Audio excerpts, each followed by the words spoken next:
Good evening from the Channel's newsroom here in London. Hong Kong leader Carrie Lam has been forced to suspend her annual address after being heckled in Parliament. She was first shouted at as she walked to the chamber.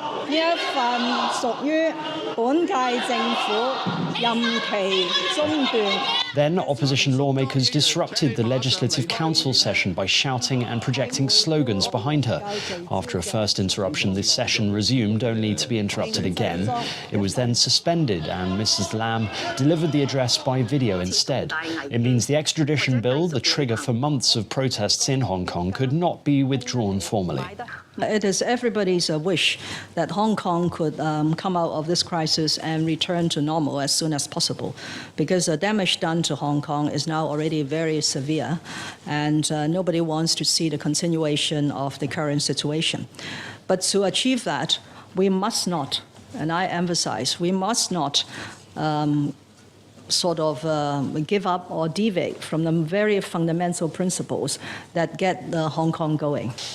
Turkish President Recep Tayyip Erdogan has vowed to press on with an offensive in Syria until his mission to create a safe space is complete. Mr. Erdogan has also said he will snub direct talks with the US Vice President when he arrives in Turkey. The Turkish president said that Mike Pence and US Secretary of State Mike Pompeo would only speak to their counterparts and not to him directly. Turkish forces launched an operation to clear Kurdish fighters from northern Syria last week after US troops allied to them pulled out of the region. Most of the fighting so far has taken place around the border cities of Ras Al Ain and Tel Abyad.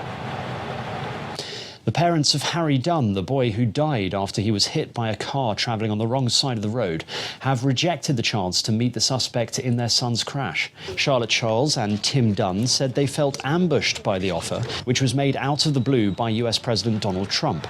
Anne Sakulas returned to the United States days after the crash which killed 19-year-old Harry Dunne, despite telling UK police she had no intention of leaving.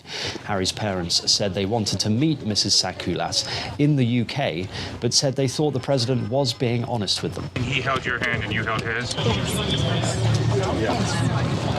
And I felt the sincerity, but all I can do is hope that that sincerity will be carried forward to try and get a result for us.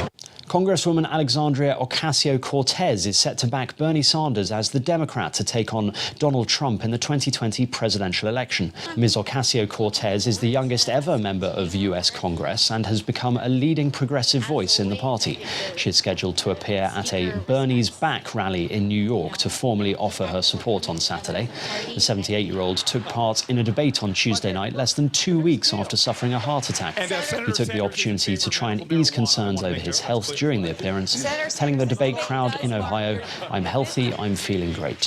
We are going to be mounting a vigorous campaign all over this country. That is how I think I can reassure the American people. But let me take this moment, if I might, to thank so many people from all over this country, including many of my colleagues up here, for their love, for their prayers, for their well wishes. And I just want to thank you from the bottom of my heart. Thousands of pensioners have taken to the streets of the Spanish capital, Madrid, to demand higher pensions.